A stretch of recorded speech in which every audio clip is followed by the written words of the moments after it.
everyone and welcome back to my channel. In today's video, I'm going to be sharing with you the update to the Notion template that includes a 2021 reflection as well as setting some 2022 intentions. This video is part of a two-part, which is yesterday's video that was sharing my 2021 goals and whether I achieved them or not, and why I think I did or didn't achieve them, why I think that goal setting as it is in the sort of just setting yearly goals and resolutions is maybe not the best thing to do.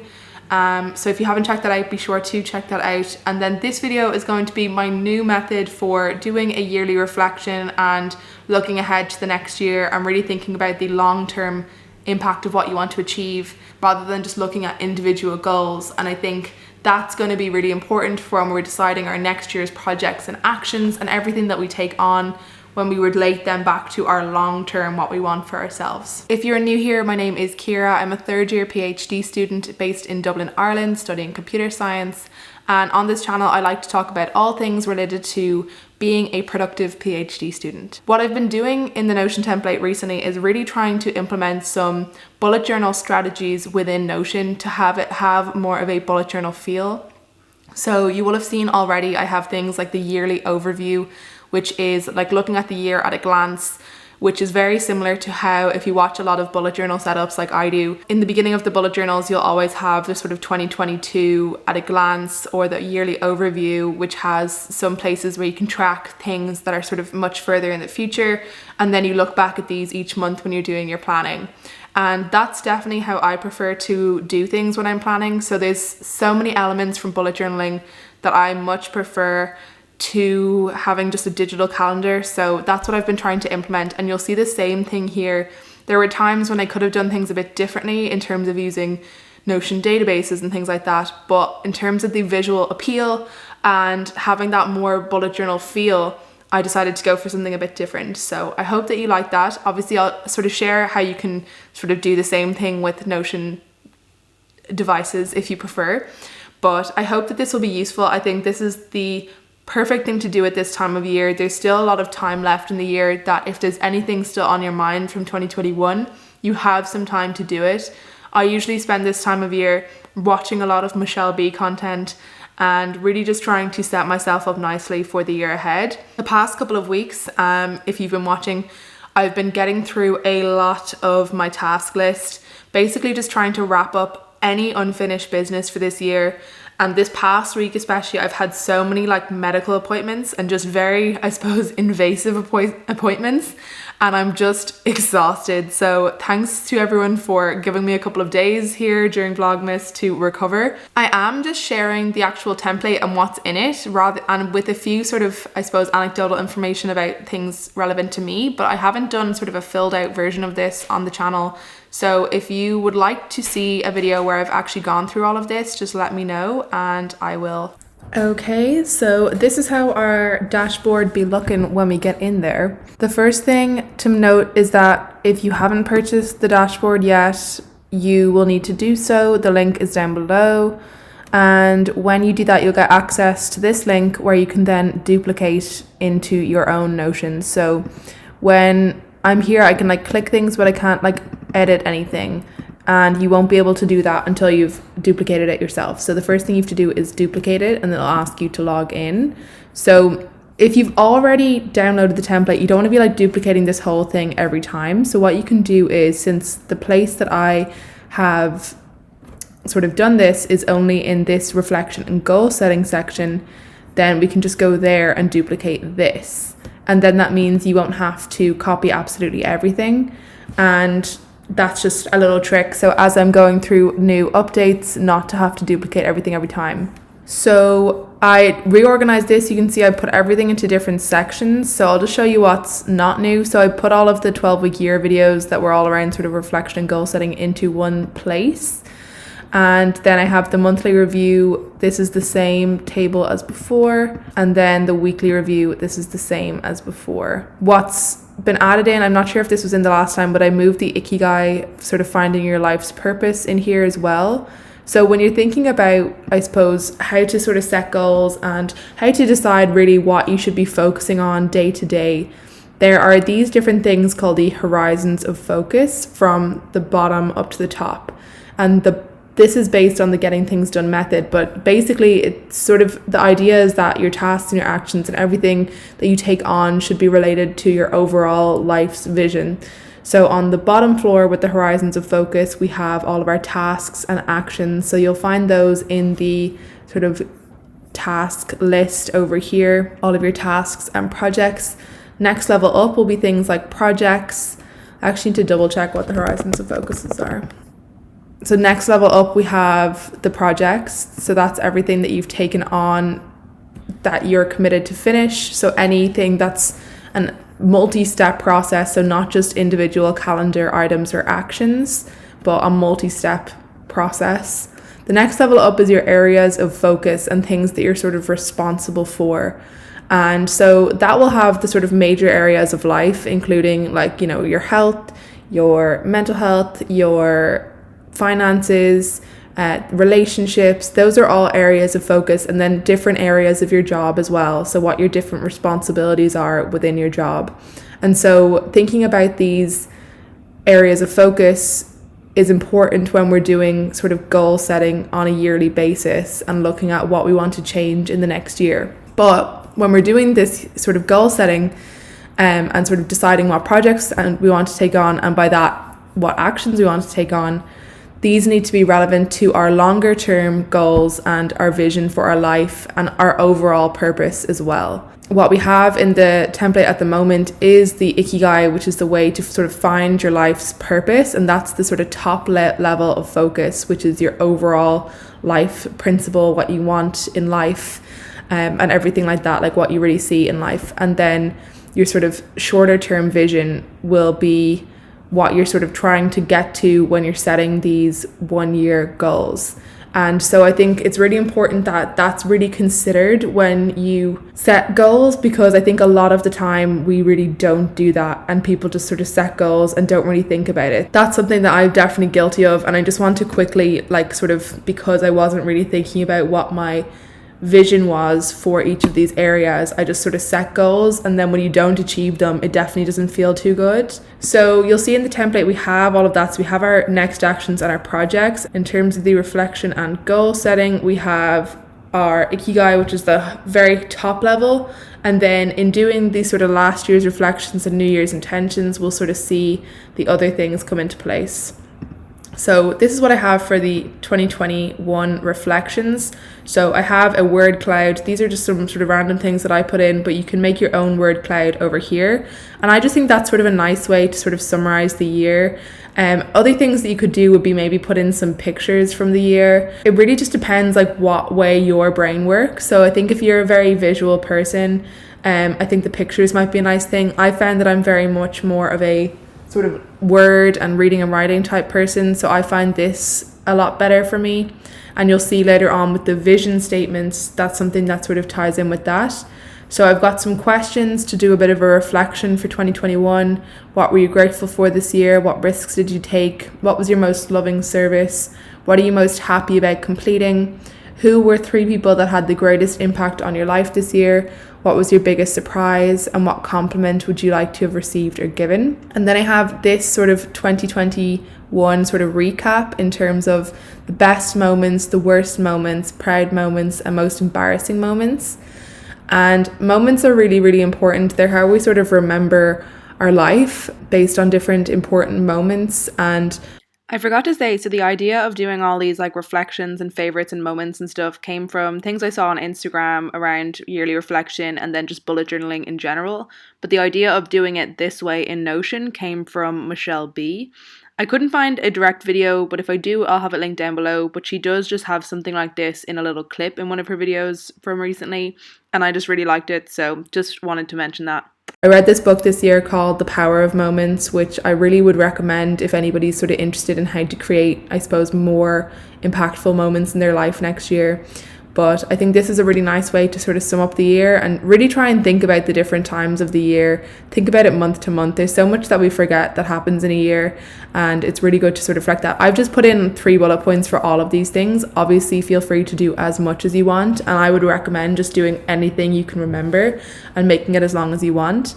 And then in terms of favorites, so was there any favorite things that you got? So I definitely have some work from home favorites this year. Any ideas or lessons that you learned? Favorite food experiences? Again, we had a lot of outdoor dining this summer and a lot of sort of pop-up food events in Dublin that were really fun. So I definitely have a lot of things there. Places, I didn't get to go anywhere this year, but I really had a great time going to Galway and sort of visiting my dad and spending time there. It was a really great year for that. And then our new home as well. So I know these aren't really like places in the way that you might think of them, but those were definitely some favorite places. Any new activities you tried, books you read, movies, TV shows, podcasts, anything like that, just filling in any sort of highlights that you've had. And then we have specifically now getting into the different areas of focus. So you can add more of these if you want. So in my own version of this, I also have a category for my brand, PhD and productivity, and I have my business as well. So this might not be relevant for you and you can just get rid of that. You may want to replace it with something else. There may be something spiritual or something that you want to put in instead, or you might want to separate family and friends. You know, whatever you want to do, it's totally up to you. You might want to separate health and well-being. We want to basically look back at the year and try and look at all of the different accomplishments that we've had in each of these areas of focus. The little wins, the big wins, pretty much everything that you can remember that has been a win this year with these. And it's just a really nice way to sort of remember all of the things that you've achieved this year. You might feel like you've gotten nothing done, but when you look back at this list, you'll find you actually did do a lot more than you thought. It's also good to sort of note any significant changes. So me moving house, for example, if there's anything that you just got through, so if there was anything this year that I wouldn't call a win necessarily, but you got through it, then put that in. And we've all gotten through stuff this year and that's a win.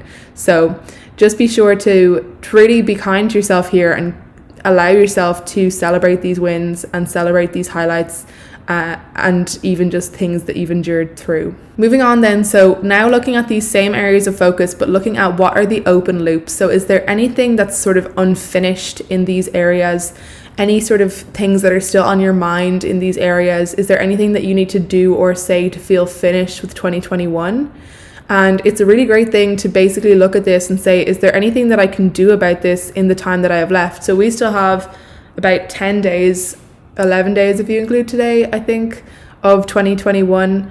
And that has some time to get some of this stuff off your mind and off your plate and help you really wrap up 2021. That's definitely been my sort of focus in the last couple of weeks, has literally just been trying to wrap up and go into 2022 as fresh as possible. And I think that's been really great for helping me feel like the new year is coming. And I really enjoy this time of year for a fresh start. So if there's anything that feels unfinished, so for example, I still have a little bit to do in terms of sending off a form in my PhD. I still have a huge amount to do in the invoices and everything in the business. And that's something that I'm going to get done today. We haven't sorted out our finances for sort of grouping together mine and my partner's finances now that we're living together. You know, so there's a lot of little things that I can get done this time and to sort of try and get these off my mind and really focus on what's coming next for each of these categories, not being stuck with what's in the past for these categories, if that makes sense. So that's it for the 2021 recap. So if you have anything that comes into actions here, then you will be able to, I suppose, pass those along to your tasks and actions list. And I do have up the top here the global inbox, so you can just pop stuff in there, and then that means when you're looking at your task list, they will show up there. And so what I liked about putting these here was that it means when I come back to do any sort of monthly review, then this is right there and you could just recap on whatever is going on in each of those. So the New Year's intentions is pretty similar to how the other look. So there's some different questions for looking ahead to 2022. What advice would you give yourself? What do you think your biggest risk this year will be? What are you committed to loving and serving more than yourself? What would you be most happy about completing in the coming year? What are you looking forward to learning? What is one yet underdeveloped talent you are willing to explore this year? What brings you the most joy, and how are you going to do more of that? And then there's another word cloud here, so I haven't done this one for mine yet, but just to try and think what would be some words that you want to sort of have as part of 2022. I was thinking about mine a lot, and I think it's, for me, like a lot of words around sort of control and order, but then also sort of relaxation and rest and just feeling comfortable with everything. So like this year I had definitely a lot of sort of stress, and it was constantly pushing and growing and things like that. So I feel this year I want to just be able to take a step back and just sort of relax and allow things to be at their current level. And then looking at the moments ahead, so what are you most looking forward to? What are you most worried about? What would be the ideal situation, and what's probably the realistic situation with some of these things? And then this is sort of thinking about the different areas of life or areas of focus, and thinking, what do you want 2022 and beyond to look like? What would you want the wins to be? What would wild success look like in each of these categories? What do you want to transform in these categories, and what are you committed to changing? So I put down again bullet points, but this is really more for a paragraph, but you could also put in pictures if you wanted to make this more of a sort of vision board. And if you wanted to have like multiple pictures in a line here, I'll show you that in just a second, if you want to make sort of these like little collages under each of these. But for the moment, what I like to do is just put in a paragraph of what I want this category to look like. What would be the best case scenario for this? What do I really want this to look like long term? And that will really help me when setting sort of monthly goals, is to look at this and see what are the things that I could change this month that would contribute to that. So that's why I really like having this within this area. I can really look at this easily each month and see, okay, what am I trying to achieve here? What is it that I want to get to? And so, for example, with the PhD in productivity brand, if I had just put down something along the lines of wanting to develop some sort of sustainable income stream as part of what I want to achieve with the brand, then I wouldn't have worried so much about sort of subscribers and views. What I really would have been thinking about was, how could I develop the brand in different ways? And I wouldn't have had that goal there that I can look at and feel a bit bad that I didn't achieve, but I would have had the idea of the Notion template, which is something amazing that I achieved. And that's something I didn't even have on my thoughts at the beginning of 2020 or 2021. So it just goes to show that when you look more so at what your overall vision is for an area of your life, your achievements that you plan and execute in terms of actions, which would be like designing and, you know, building the Notion template and promoting that, and all of those things that come along with that, link in a lot better, and you'll end up having much more impactful, I think, goals and actions and projects that link in to what you want the overall vision for these to look like. Then lastly, this is just sort of the opposite of the favorite, so things to check out in 2022 for any things you want to pick up, anything you want to learn, skills, food, places, activities, books, movies, TV shows, podcasts, and music. So that is it. So I tried to really make this very similar to sort of bullet journal style. I think this is a lot better looking to me than, let's say, the tables. So I originally had some of this in table, and while I do think it's useful because you can obviously do all of this stuff visually, I just love this. And I think this is a lot more traditional bullet journal style. Obviously, if you want to implement the tables, you can obviously do that yourself, and just copy one of these and just change this to sort of a yearly reflection and use the prompts above, like wins, open loops, vision paragraph. And that is what I had originally. But for me, this is just so much more visually appealing. I love it. I really do. So now I'm just briefly going to move into my Notion template just so I can show you how I would do that sort of collage. So let's just show a little example here in my version here. Actually, let's just go under here. So we have to make a new page. Okay. And then you're just going to start putting in any pictures that you want. So also, you don't even have any pictures here that I could use. Let's just get up some. I'm just going to literally just screenshot random stuff so that we have stuff to put in.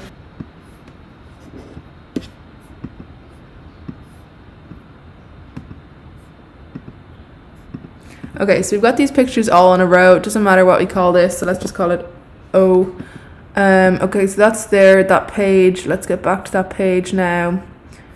Okay, so now we can turn this into, so this page here, we're going to turn it into a toggle list. Okay, so now you can see we've got 3 in a row.